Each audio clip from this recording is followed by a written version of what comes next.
Hello, what's up? Yes, I'm in Bitwig, or Ableton. It's easier on the CPU. Everyone calm down. It's okay.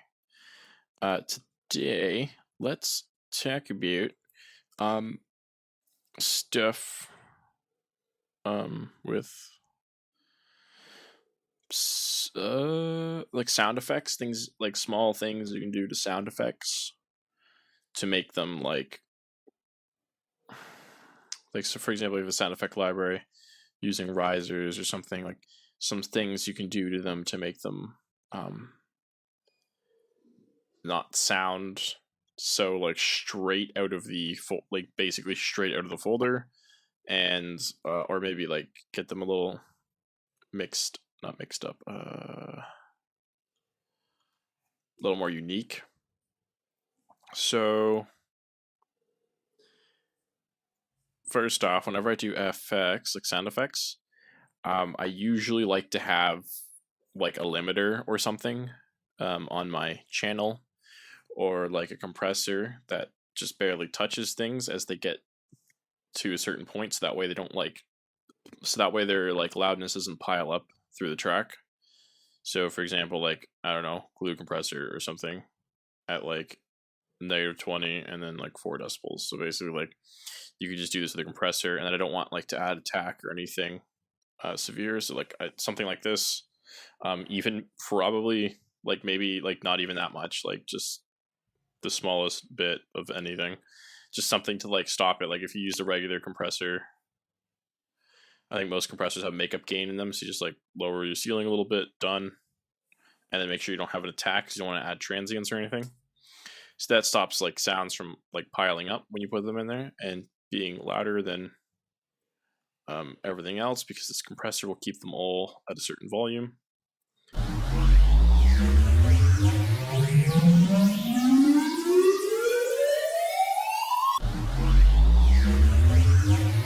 I've actually never heard that before. Can't say it sounds very good. Okay, so say we take this sound and we plop it in here. Oh yes, also what I like to do on my reverbs, or not my reverbs, on my FX channels, is I add reverb to them. Usually getting rid of any like low end sort of, and then I like to keep the high end in. And then like it'll be fairly wet, maybe like 40 or 30%, or somewhere in between. And I usually throw on like 2 to 3 seconds of decay. Maybe I'll just do 2. So that way there's some stereo to it like right away, and it helps mix them together.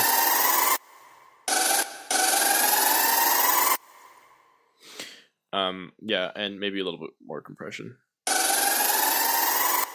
because I want it to be like quieter. And then -6. Yeah, so that way it's already like sort of mixed. If you want, and I usually do this as well, is you can EQ out the low end. I usually do this on my FX, like around 300. I do something like this.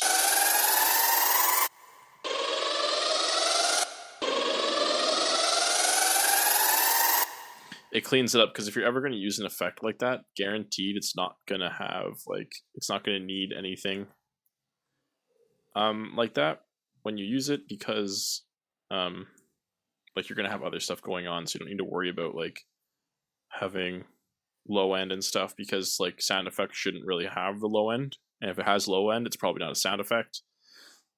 It's probably more of like a bass or a percussion hit or something that would have that. For example, like I have my cymbals, and this is already like beat the crap out of like cutting out low end and stuff, and this is just because like this is where all the low end is in the drums, and all the low ends inside the bass. My synths, I don't know why there's no compressor on here. I usually have a compressor on here as well, but that's besides the point on the SFX. So I've done that, and then so there's a few things you can do. First off is in the effect itself, you can add like a filter or volume to it. You could add chorus, and then like automate it. and then like this.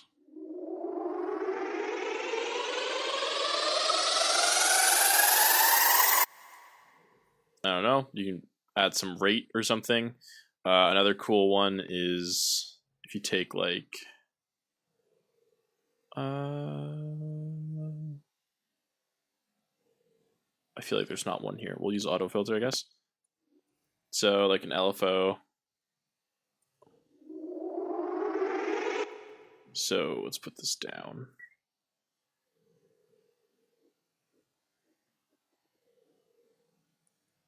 I want it.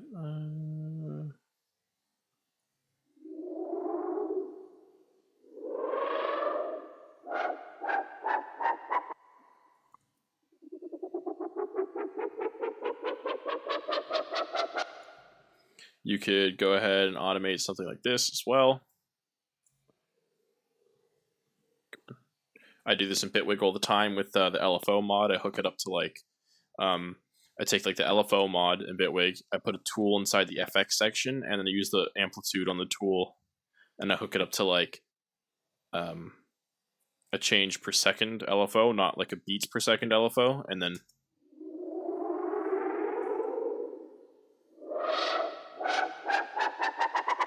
to kind of do something like that, and that helps as well. You can do that with filters and stuff as well in Bitwig, and so that's like one thing you can do to help. You can mix all these things together too if you want. Something I had said in the previous video as well is take something like a tool, and let's say this here, and now what we'll do is say we want to pan this. Oops. So I like to take like white noise at times and pan it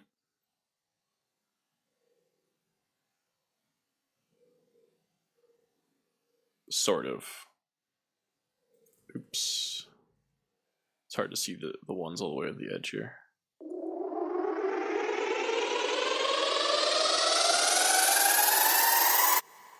And then like maybe drag this one down.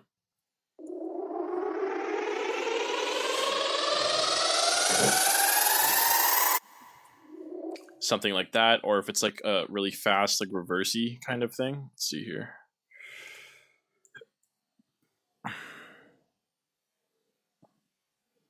If I did like a more of like a whipping sound, that probably went like, goes like this towards the end. Sounds cool to do like that.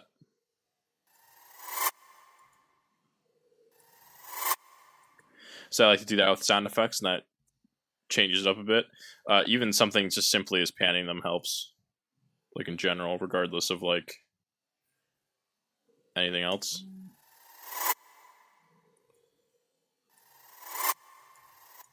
It takes it out of the center, which is kind of cool. Depending on the sound effect though, because if your sound effect's like really stereo, panning it's probably not gonna really do anything or really help you too much. So yeah. And then my favorite one has to be like, so I know there's already a reverb on here, that doesn't really matter, but I put a reverb on here, probably give it like 2 seconds.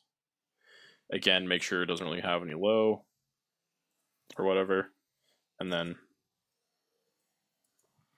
I've now messed up my audio sample.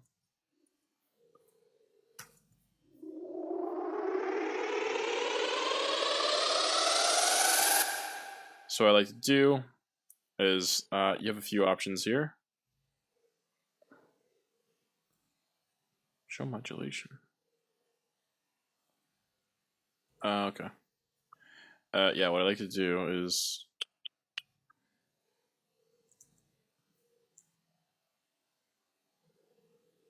what are you doing? I still have that selected. Okay.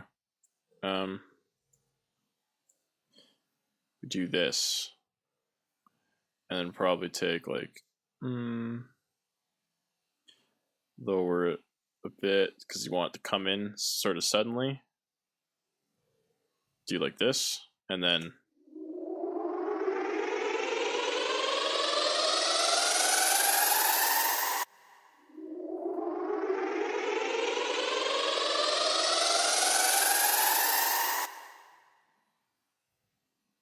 Where did the reverb go? Oh yeah, it's supposed to stay, and like you keep it open at the end,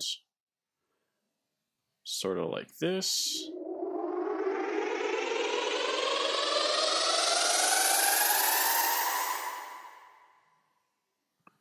You could probably like lower this a little bit here. No, not that. Like grab the line.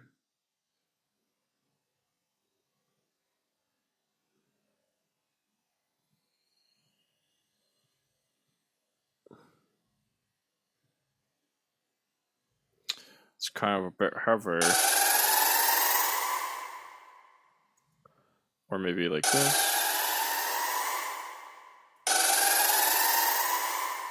If you have a lot of reverb on it, it sounds cool.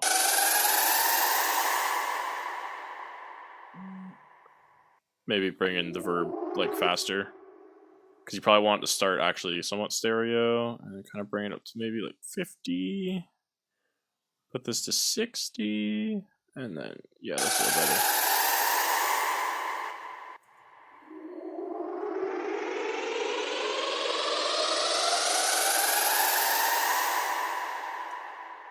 And if you don't want the decay to go all the way, you can just bring it down afterwards, because this is like the rate or the mix.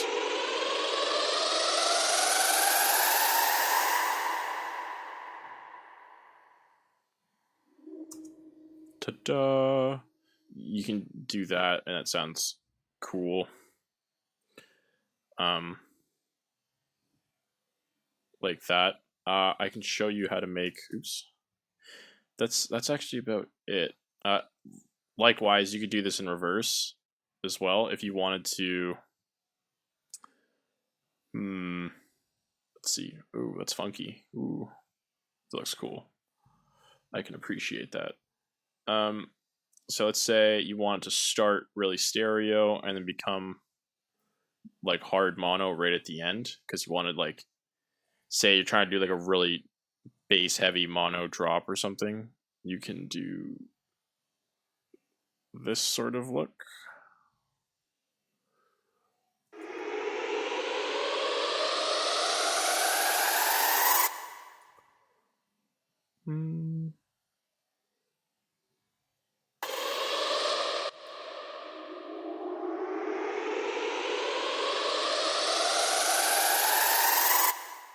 That'd work good if the start here, you had like lots of pads and chords or whatever, and you were just like chilling out in the back here with reverb, and then you were coming into like some sort of like percussion-y drop or something, or a drop that's more in your face, obviously, because your drop can't be like too stereo. And that's a really good way to do that, in my opinion. So those are my tips, basically, for you. If you have weird plugins, like add those weird plugins by all means. Like, what's one other good tip I can give? I do this all the time, and it's probably the weirdest thing I could do.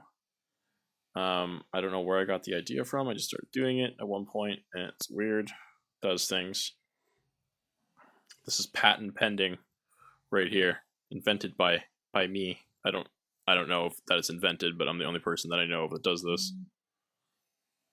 Because when you get to a certain point of boredom, you just do whatever it takes to stay strong. So basically, you take this, you make this left, this, and then you make the other one right. And then, so you can see where this is going already. And then you'll like,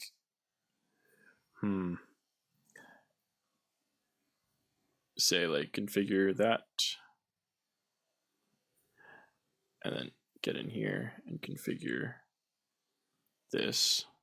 And then what we're going to do,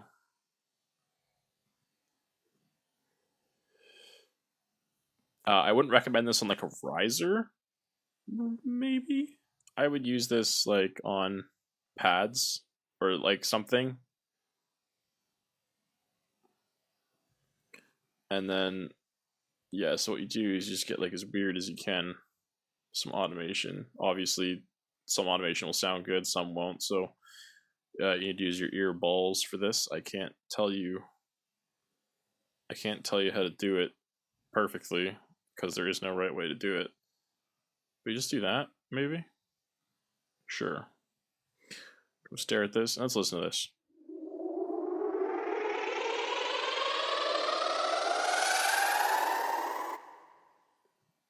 So you don't want the automation to be the same. You actually kind of want to go in the opposite direction.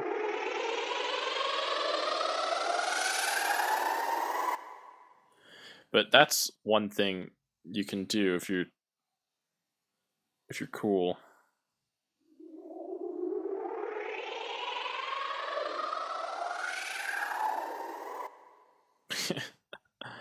Yeah, do that. If you're bored, there's like things you could do inside of like Saturn. Saturn has like modulation things, so you could like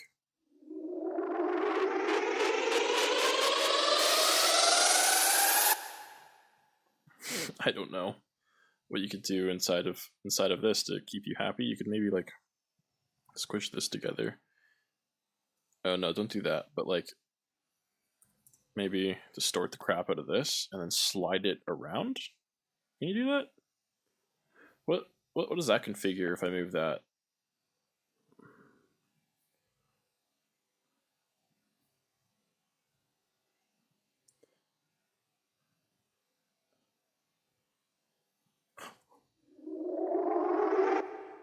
Okay.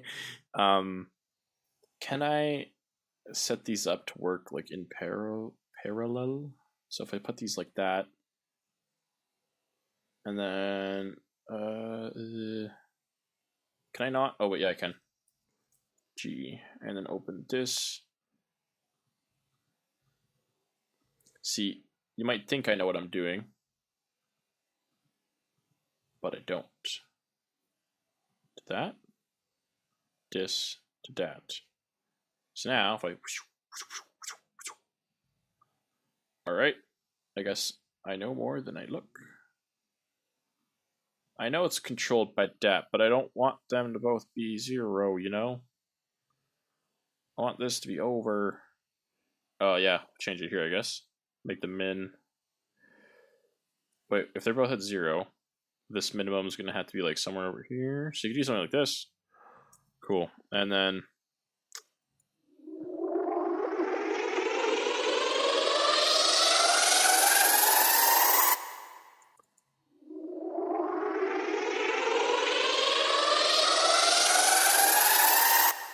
I don't know, you could do something like that if you wanted. There's like modulation options inside of FabFilter, so maybe don't like do that. There's stuff down here you can do. You could like add source, like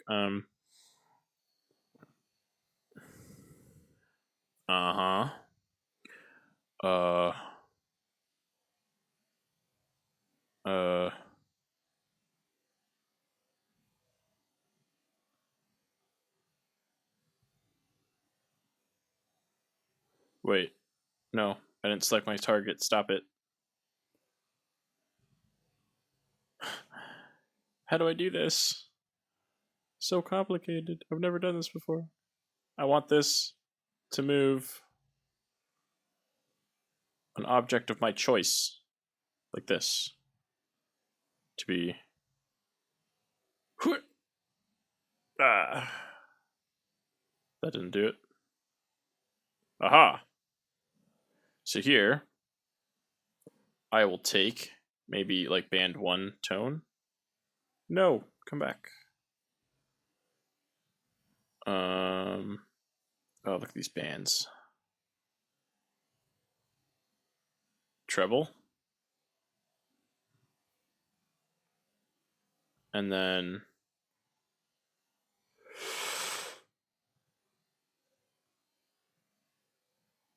oh, wait. I figured it out. Stop everything.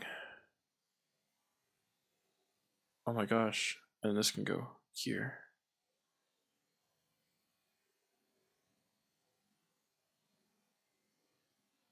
That's depressing. I wanna. Yeah. So if I go. Is it?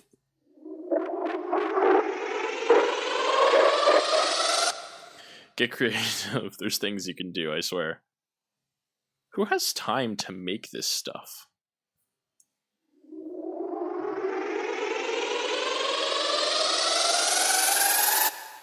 That's my question. Like, wow. Yeah, do that. My personal favorite is I do this on like everything because you can do the weirdest things with it. Because it's my favorite plugin. It has nothing to do with Ableton. It's just the fact that it's a vocoder. You do like a vocoder.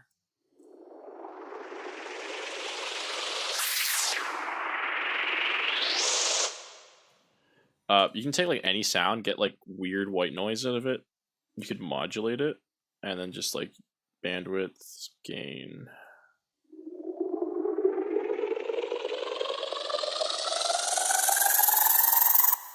Like that's so cool.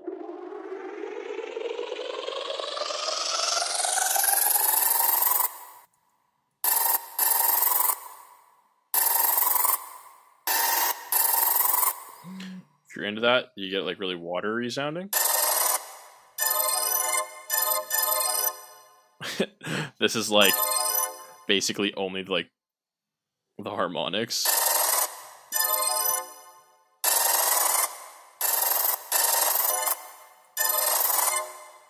I wonder how would that sound if I was like if I was like, oh, I'll be cool and I'm gonna modulate this.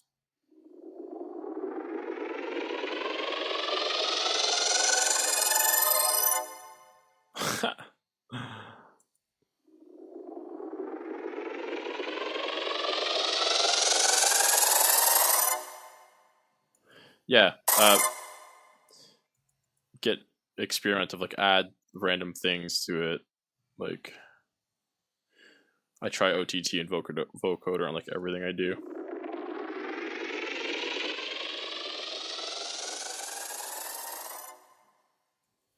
Cause why not?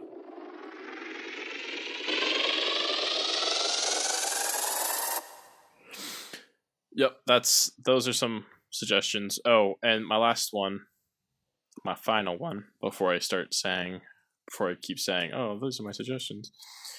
Layer things is good. Where's stuff for layer?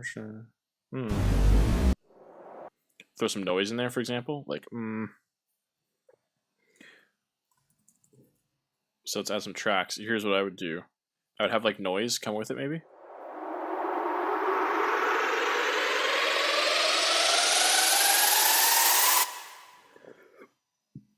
And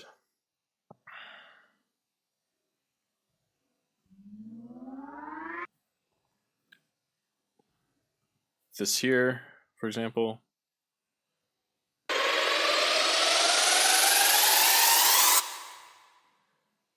You could like do weird things with volumes, you know?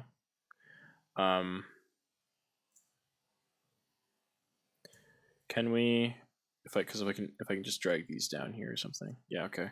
So what you could do is so fade this in or something, right? Like I'll fade in this one, kind of like this, and then I'll have my noise and everything also fade in like this.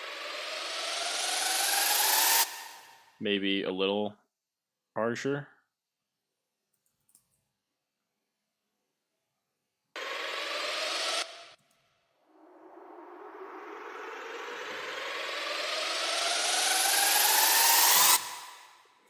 And you could probably like start to fade this out as this one comes in.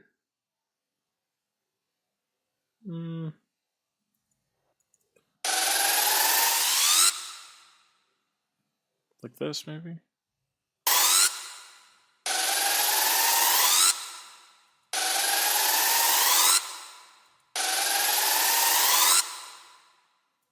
I don't know, it's up to you, but like basically, like this sounds.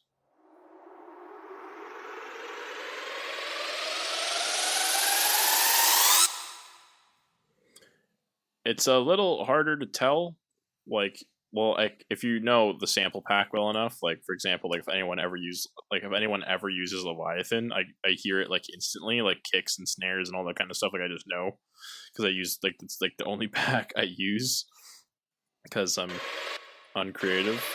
But like layering really helps. Like at my university, there's a thing. One of our sound designing teachers says, and he says, if you're gonna steal like samples, that's fine. Just make sure no one can recognize them. So layer and stuff. So that way people don't know, and you can steal their samples. No, but like if you don't want to sound like a noob or like something, then maybe don't. But at the end of the day, it really doesn't matter what your sound effects sound like. It's about like the rhythm, and like I'd say like background noise like this is a small part of like having a build for a song. Because like at this point, the stuff doesn't even matter. You don't even need this, and you wouldn't even notice. Like you just need the proper stuff to build up the song. But this can add some color, some flavor, and if you don't want your flavor to be like everyone else's flavor, then I guess layer and do weird things like layer them together and then put OTT and then vocoder on it, and then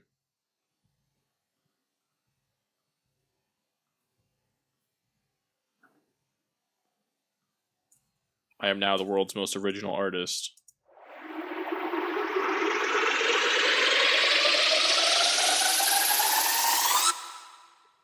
Huh. Don't even know where that came from. But yeah, that's all I got. Thanks for watching. See ya.